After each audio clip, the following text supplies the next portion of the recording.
चलिए, welcome once again in love accountancy. तो previous video में क्या किया था बेटा? 3 टर्म्स, ठीक है, अकाउंट्स की लैंग्वेज न्यू सीख रहे हैं ना हम। तो आज हमने आगे क्या करना है? आगे आप कर रहे हो 4th, 3 उस दिन कर ली थी, है ना, अकाउंट। अब बेटा अकाउंट क्या होता है? हमारा एक प्रोसेस है, ठीक है, अकाउंटेंसी का। तो उस प्रोसेस के अकॉर्डिंग हम क्या करेंगे कि पहले ट्रांजैक्शंस को फाइंड आउट करेंगे कि कौन सी वो ट्रांजैक्शंस है जिनको मैंने रिकॉर्ड करना है। तो मैंने 3rd पॉइंट प्रीवियस वीडियो में बताया था कि बिजनेस ट्रांजैक्शंस कौन सी है जिनको आप रिकॉर्ड करोगे। तो रिकॉर्ड करने के बाद उनको आप जनरलाइज करते हो, ठीक है, रिकॉर्डिंग का प्रोसेस ही जनरलाइज करना है।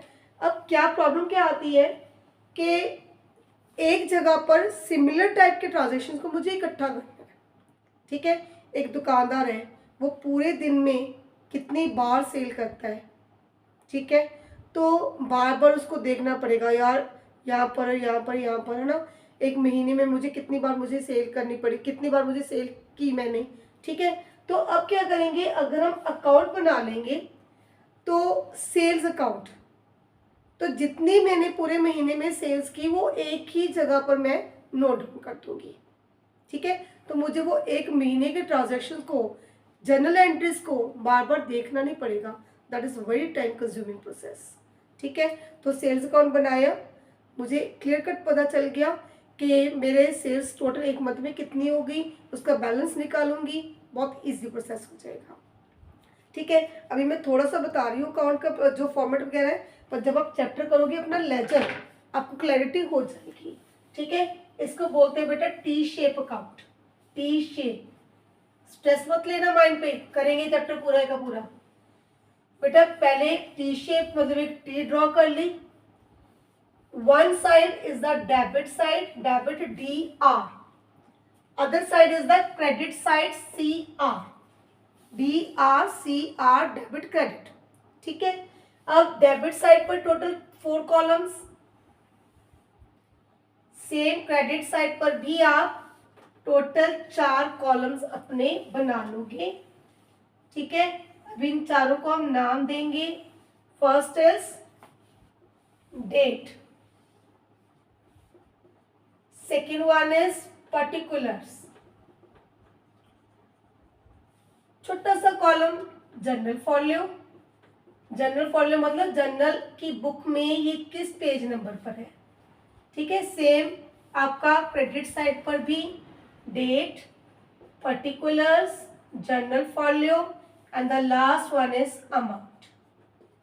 तो 4 columns on the debit side, 4 columns on the credit side, ठीक है। अभी मैं आपको समझाऊंगी कि इधर क्या लेना, उधर, तो आपको कंफ्यूजन होगी। बस इतना बता रही हूँ कि आप हेडिंग लिखोगे, शायद ब्लैक बोर्ड आपको नजर नहीं आ रहा, मैं साथ में बोल रही हूँ सेल्स अकाउंट।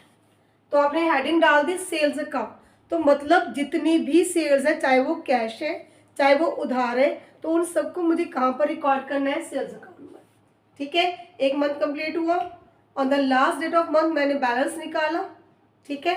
बैलेंस निकालकर मुझे ये पता चल जाएगा कि 31 ऑफ मार्च, मान लो मार्च का महीना है, तो 31 ऑफ मार्च टोटल सेल्स कितने की हो गई, ठीक है। तो बेटा ये तो फॉर्मेट है और पूरा कंप्लीट आपको समझ आएगा जब आप लेजर चैप्टर करोगे, ठीक है। लेकिन अब जो इंपॉर्टेंट चीज आपके लिए सीखने के लिए है वो क्या है? अकाउंट 3 तरह के होंगे। First is personal account, second is real account, ये बहुत इंपॉर्टेंट पार्ट है आपका अकाउंट्स का, ठीक है। इसको ध्यान से सुन लेना, बहुत बहुत इंपॉर्टेंट है। मतलब आपने अपने टीचर से, न्यू सेशन आपका स्टार्ट हुआ है, आपने अपने टीचर से सुना होगा जर्नल एंट्रीज। तो जर्नल एंट्रीज में जो main rules and debit credit के, वो इसमें हम कवर अप करेंगे, ठीक है। This is called the traditional approach, लिख लो। ट्रेडिशनल अप्रोच मतलब जो पुराने टाइम से चला आ रहा है, जब हम पढ़ते थे तब से चला आ रहा है, ट्रेडिशनल अप्रोच, ठीक है। तो बेटा पर्सनल अकाउंट, पर्सन, इंसान, ठीक है। तो पर्सनल अकाउंट में हम 3 तरह के इंसान की बात करते हैं। One is the natural person, natural person जैसे मैं हूं, आप हो, natural person. Second one is artificial person, ठीक है। And the last one is representative personal account. ठीक है, अब इनको समझो ध्यान से। नेचुरल पर्सन मैंने बोला जैसे आप हो, मैं, ठीक है, तो जितने भी लोग आपको नजर आ रहे हैं जो भी है, ठीक है, वो सब है नेचुरल पर्सन।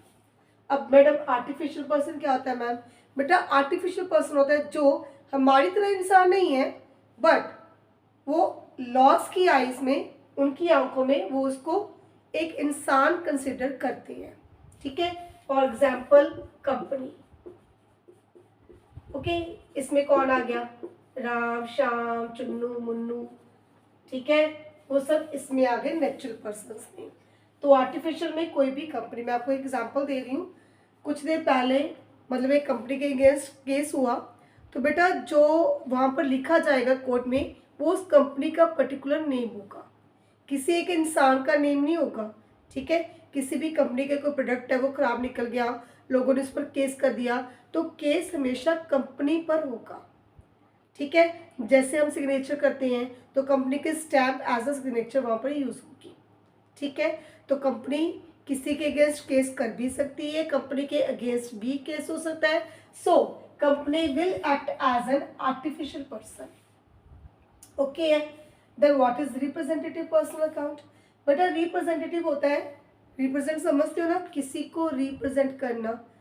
ठीक, हो सकता है कभी आप अपनी पूरी क्लास को रिप्रेजेंट कर रहे हो, कोई आप लेक्चर दे रहे हो, कोई आर्टिकल पढ़ रहे हो, कुछ भी लगा लो, तो आप अपनी क्लास को रिप्रेजेंट कर रहे हो। तो सेम जो यहाँ पर हम अकाउंट करेंगे, ठीक है, तो वो कुछ लोगों को इकट्ठे रिप्रेजेंट करेगा। For example outstanding salary account. ठीक है, तो आउटस्टैंडिंग सैलरी का मतलब क्या है कि मुझे अभी सैलरी लोगों को, अपने एम्प्लॉयज को पे करनी है। तो जब मैंने आउटस्टैंडिंग सैलरी अकाउंट बनाया, इसमें टोटल मेरी सैलरी जितनी अभी पेंडिंग है मैंने इस अकाउंट में डाल दी। तो ये अकाउंट उन सभी एम्प्लॉयज को रिप्रेजेंट कर रहा है जिनकी सैलरी अभी मुझे देनी है। ठीक है, so that is representative personal account. Clear हो गया? नेचुरल पर्सन हम लोग, आर्टिफिशियल लाइक कोई कंपनी होगी, कोई भी इस तरह की ऑर्गेनाइजेशन होगी। रिप्रेजेंटेटिव पर्सनल जब एक अकाउंट कुछ लोगों को रिप्रेजेंट कर रहे हैं। अब डेबिट और क्रेडिट का रूल क्या है? डेबिट द रिसीवर, ठीक है, क्रेडिट द गिवर। जब जनरल एंट्री से समझाऊंगी आपको ज्यादा अच्छे से समझ आ जाएगा, अभी सुन लो बस। ठीक है, debit the receiver, credit the giver. अगर वो इंसान कुछ रिसीव करे तो उसको आप डेबिट करोगे, अगर वो इंसान कुछ दे रहा है तो आप उसको क्रेडिट करोगे। ठीक है, जब भी हम बेटा जनरल एंट्री डालते हैं तो मिनिमम एक अकाउंट डेबिट होता है, एक क्रेडिटेड, मिनिमम, ज़्यादा हो सकता है। अभी आपका इनिशियल लेवल है तो आप जस्ट एक ही सीख लो। मैं आपको जनरल एंट्री डाल के बता रही हूँ उसका फॉर्मेट क्या होता है। For example wages account debit to cash account. सुनो, ये जनरल एंट्री का फॉर्मेट है।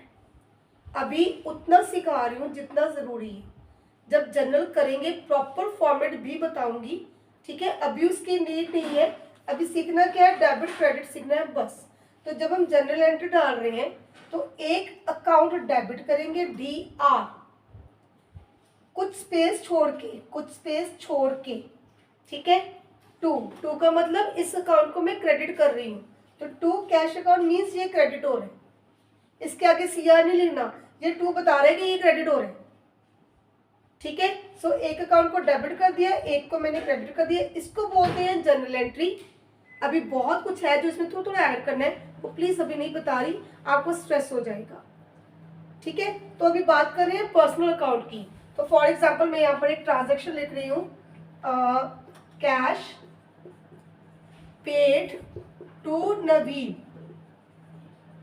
₹1000, कैश पेड टू नवीन। तो नवीन क्या है बेटा? इधर ही इज अ रिसीवर और he will be a giver.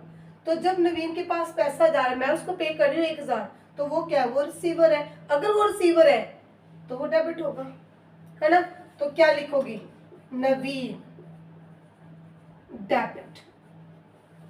अभी प्लीज इतना सीख लो। जो मैं इसको कंप्लीट कर रही हूँ टू कैश, अभी मैं नहीं बता सकती कि कैश को क्रेडिट क्यों किया।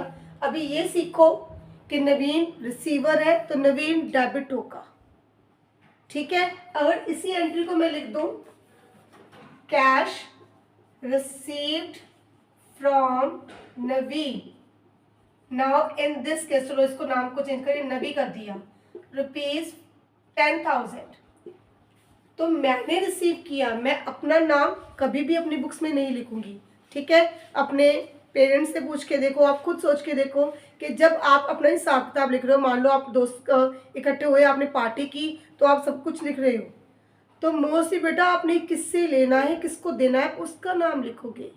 कभी भी आप अपना नाम अपनी बुक्स में नहीं लिखोगे। याद करो, सोचो 1 मिनट के लिए, नहीं लिखते ना हम, ठीक है। जहाँ पर भी आपका हिसाब किताब लिखा हुआ है, अगर आपको कुछ है या अपने पापा से पूछो, उनसे पूछो ना, तो जहाँ पर भी हम अपना हिसाब किताब लिखते हैं अपना नाम कभी नहीं लिखते, ठीक है ना। क्लियर। तो बेटा जी मतलब cash received, now this person is the giver. अगर ये बंदा गिवर है तो आपकी एंट्री उल्ट जाएगी, कैश अकाउंट डेबिट टू नवी, ठीक है। तो जब भी किसी पर्सन का नाम आपकी एंट्री में आ गया, तो अगर वो बंदा रिसीव कर रहा है उसको डेबिट करो, अगर वो पर्सन गिवर है तो उसको क्रेडिट करो। This is the rule of the personal account, ठीक है। ये क्लियर हो गया। मतलब आर्टिफिशियल पर्सन का मेन आपको ये ध्यान में रखना है, पर्सन का नाम। अब सेकंड क्या है बेटा जी, रियल अकाउंट। अभी हम अकाउंट ही कर रहे हैं डिटेल में, ये काफी डिटेल में जाएगा, okay. Second is a real account. Real account deal करता है एसेट्स के साथ। अब मैम एसेट्स क्या होती हैं बेटा? एसेट्स आपको बोला जैसे आपके पास जो भी चीजें हैं, ठीक है। अब अपने जहां पर भी बैठे हो अपने आसपास नजर डालो, ठीक है। घर पर हो, घर पर आपके एसी चल रहा होगा, आपका फैन चल रहा होगा, आप किसी चेयर पर बैठे हो, आपके किचन में जाओ वहाँ पर फ्रिज भी होगा, काफ़ी मटेरियल बेड वगैरह बहुत कुछ आपके घर पर है, ठीक है। घर है आपका, तो वो क्या है? That is your personal assets, personal. लेकिन ये तो बिजनेस है ना, तो आप बिजनेस पर नज़र डालो, ठीक है। किसी की शॉप है, किसी की ज़मीन है, किसी के घर में कोई घर में नहीं, सॉरी शॉप में जो भी लगा हुआ है, कोई एसी वगैरह लगा हुआ है, जो बेचने के लिए सामान पड़ा है, ट्रैक्टर खड़ा है, वो क्या है? वो बिजनेस की एसेट्स है, ठीक है। तो एसेट्स का रूल क्या होता है? डेबिट व्हाट कम्स इन, जो आया डेबिट करो, जो गया उसको करो क्रेडिट। अब जो एग्जाम्पल हमने लास्ट रूल में की है उसी को ध्यान में देखो। जो आया डेबिट, ठीक है। Cash receive from Navi, cash is your asset, ठीक है। कैश भी मेरी एक एसेट है in the most liquid form. तो 10,000 मेरे पास आया, जो आया डेबिट कर दिया डेबिट, है ना। Credit what goes out, cash paid to Naveen, cash गया, तो कैश गया तो कैश क्या होगा? क्रेडिट होगा। तो कोई भी एसेट बेटा, cash, bank balance, furniture, machinery, building, stock, inventory, investment, कुछ भी आ रहा है डेबिट, जा रहा है क्रेडिट, ठीक है। एक एग्जांपल और बता रही हूँ आपको, बेटा स्क्रीनशॉट ले लेना अगर किसी को चाहिए। समझ आ गया? Well and good. मशीनरी, आप जो भी ट्रांजेक्शन्स करोगे ना, एटलीस्ट 2 चीज की बात उसमें जरूर करेंगे, ठीक है। अब ये एग्जाम्पल मैंने लिखी है, मशीनरी ट्रांजेक्शन लिखी है, मशीनरी परचेज फॉर ₹1 लाख। इसमें भी 2 चीज़ों की बात हो रही है, एक मशीनरी की और एक कैश की, ठीक है। दोनों ही आपकी एसेट्स है, क्लियर। तो एक आ गई, एक चली गई। क्या आया? मशीनरी आई, क्या गया? पैसा गया। तो जो आया उसको क्या करना है? डेबिट करना है, मशीनरी अकाउंट डेबिट। जो गया उसको क्रेडिट करना है, कैश गया कैश को क्रेडिट करना है। लो, तो ये हो गया आपका रूल किस चीज का? रियल अकाउंट का। रियल अकाउंट में बात किसकी कर रही है? एसेट्स की। अगर एसेट आ गई तो क्या करोगे? डेबिट करोगे। अगर एसेट चली गई तो क्या करोगे? उसको क्रेडिट करोगे। वेरी गुड, सीख गए आप तो, ठीक है। अब थर्ड क्या बेटा? Third is a nominal account. तो नॉमिनल अकाउंट किस चीज से डील करता है? That deals with expenses, losses ठीक है, प्रॉफिट्स, गेन्स, इनकम। अकाउंट्स के लैंग्वेज में बेटा इंग्लिश में ये साइनोनियम है, सेम ही है मीनिंग, अकाउंट्स में सेम नहीं है। ठीक है, अब क्या डिफरेंस है, सॉरी अभी नहीं बताऊंगी, अभी हम काउंट कर रहे हैं तो वही क्लियर करेंगे। तो इसका रूल क्या बेटा, जो भी एक्सपेंसेस एंड लॉसेस है उनको debit all the expenses and losses, credit all the incomes and gains. सारे खर्चे डेबिट करो, सारी इनकम को क्रेडिट करो। ठीक है, फॉर एग्जाम्पल इंटरेस्ट पेड ₹5000। अभी मैंने 2 मिनट पहले क्या बोला, कोई भी ट्रांजेक्शन है उसमें एटलीस्ट 2 चीज़ों की बात होती है, 2 अकाउंट्स की बात होती है। इसमें देखो क्या क्या बात हो रही है, किस चीज़ की बात हो रही है, एक तो इंटरेस्ट की बात हो रही है, अगेन एक कैश की बात हो रही है। तो ये क्या है, this is the nominal account, ये क्या है, this is the real account. तो इस पर रूल लगाओगे आप नॉमिनल का, इस पर रूल लगाओगे आप रियल का। ठीक है, अब मैं इंटरेस्ट पे कर रही हूँ बेटा, अगर मैं पे कर रही हूँ क्या है, ये मेरा एक्सपेंस है, एक्सपेंस है तो क्या होगा, डेबिट होगा, है ना।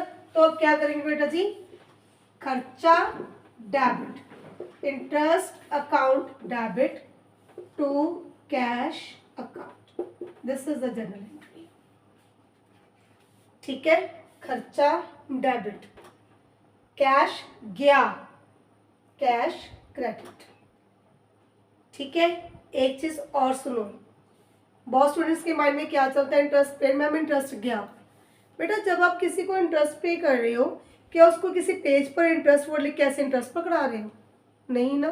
क्या पकड़ा रहे हो, उसको आप कैश पकड़ा रहे हो, है ना। तो आप क्या क्रेडिट करोगे बच्चे, कैश क्रेडिट करोगे। ध्यान में रखो, रेंट पे, रेंट दिया, रेंट नहीं कैश दिया। कैश क्यों दिया, क्योंकि मेरा खर्चा हो गया, समझ गए। उल्टा कर दूं इसको, रेंट रिसीव्ड। अब बोलो, बंदा आपको रेंट वर्ड लिख के दे के जा रहा है या आपको पैसा दे के जा रहा है, वो आपको पैसा दे के जा रहा है। ठीक है, तो डेबिट वर्ड कम्स इन, मेरे पास पैसा आया, कैश। क्यों आया पैसा, मेरी इनकम हो गई। इनकम किस चीज की हो गई, मेरे पास रेंट आ गया, लीजिए cash account debit to rent received account. ठीक है, एक और एग्जाम्पल ट्रांजेक्शन करवा रही हूँ, उसको बहुत ध्यान से करना, ध्यान से करने के बाद दिमाग से कभी भी मत निकालना। डेफिनेटली आपके टीचर कोई भी हो, ठीक है, आपको कंफ्यूज करने के लिए जब भी आपका जनरल का टेस्ट लेंगे तो वो जरूर डालेंगे, गारंटी है मेरी। अगर आपके टीचर को पसंद है अपने स्टूडेंट को कंफ्यूज करना, तो मुझे तो बहुत पसंद है, क्योंकि मेरा मानना ये है कि स्टूडेंट जितनी बार गलत करेगा उतना वो सीखेगा। ठीक है, एक बार ये चीज़ गलत हो गई तो डेफिनेटली उसके माइंड में मतलब ये चीज़ रहेगी। सैलरी पे टू नमित ₹10,000। अब ध्यान से देखो, इसमें सैलरी है नॉमिनल अकाउंट, इसमें नमित है पर्सनल अकाउंट, इसमें पैसा है रियल अकाउंट। ठीक है, तो मैंने तो अभी आपको जो सिखाया, अभी तक जो सिखाया, एक डेबिट एक क्रेडिट, तो ये 3 चीजें हो गई। तो इम्पोर्टेंस किसको दो, सैलरी को इम्पोर्टेंस दो, नमित को इम्पोर्टेंस दो, या कैश को इम्पोर्टेंस दो। ठीक है, देखो कैश को तो देना ही पड़ेगा, ये तो मेन चीज़ है, इससे तो दुनिया चल रही है ना, तो कैश को तो मुझे इंपॉर्टेंस देनी पड़ेगी। पंगा ये है कि मैं सैलरी को लेके चलूँ या मैं नमित को कंसिडर करूँ। ठीक है, अब आप सोचो बेटा, रिलायंस ग्रुप ऑफ इंडस्ट्रीज है, चलो उनके बोर्ड ऑफ डायरेक्टर्स हैं, क्या सभी एम्प्लॉयज़ के नाम उनको पता होंगे, नो। आपने मजदूर रखा, घर की कंस्ट्रक्शन चल रही है, आपके पास 20-25 मजदूर काम कर रहे हैं, क्या वो 20-25 का नाम आपको पता होगा, ज़रूरी नहीं है। ठीक है, आपने एक टेनेंट रखा, ठीक है, अब मतलब किराएदार है आपके पास, तो चलो नाम पता होगा, लेकिन ज़रूरी नहीं है, अगर नहीं भी पता होगा तो चल जाएगा। आपके लिए मैटर क्या करता है, मेरा रेंट समय पे आ रहा है, उसमें तो कोई कमी नहीं हो रही ना। तो जो नॉमिनल अकाउंट है, इसमें मेन जो होता है, वैसे तो बहुत कुछ होता है, जो अकाउंट्स में करोगे एक बार वो लिख दूं, वेजेस, सैलरी जो ज़्यादा रिपीट होगा, इंटरेस्ट, रेंट, कमीशन, ठीक है, मीनिंग आपको सभी की ऑलमोस्ट पता ही होंगी, है ना। Dividend, wages, salaries, interest and basically अभी मुझे ये याद आ रही है। तो इनमें से कुछ भी अगर पर्सन का नाम साथ में दिया हुआ है, that doesn't matter for you. Mainly matter क्या करता है, सैलरी उसको देनी थी, सैलरी पहुंचा दी, मेरा खर्चा कवर अप हो गया। ठीक है, एम्प्लॉयज तो बार बार चेंज होते रहते हैं, निमित की जगह कोई और आ जाएगा। ठीक है, तो मेरे लिए इंपॉर्टेंट है मेरी सैलरी का खर्चा। So the journal entry will be salary account debit to cash account, and remember it, you will never write the name of the person while tackling with your nominal account. And repeating, you will never mention the name of the person, okay, while creating the expenses, losses, incomes and gains. ठीक है, तो इसमें just ये mention करो, खर्चा हुआ तो debit, income हुई तो क्रेडिट, कैश आया, कैश गया, डेबिट और क्रेडिट एज द केसेस। ठीक है, तो बेटा अकाउंट जो मैंने स्टार्टिंग में कराया टी शेप, उसको कुछ देर के लिए अगर ना भी समझ आया तो चल जाएगा, क्योंकि बता रही हूँ उसका अलग से एक पूरा चैप्टर है और डेफिनेटली वहाँ पर समझ आएगा ही आएगा, because it is an easy process.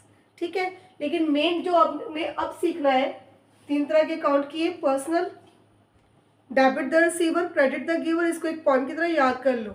ठीक है, real account deals with assets, debit what comes in, credit what goes out, and the last one is nominal account, dealing with expense, losses, income, profit, gain, debit all the expenses and losses, credit all the incomes and gains। ठीक है, तो अब इस video में just हम कर रहे हैं अकाउंट क्या होता है। नेक्स्ट वीडियो ये थोड़ा डिटेल में चला गया, तो आगे की टर्म्स हम करेंगे अपनी नेक्स्ट वीडियो में।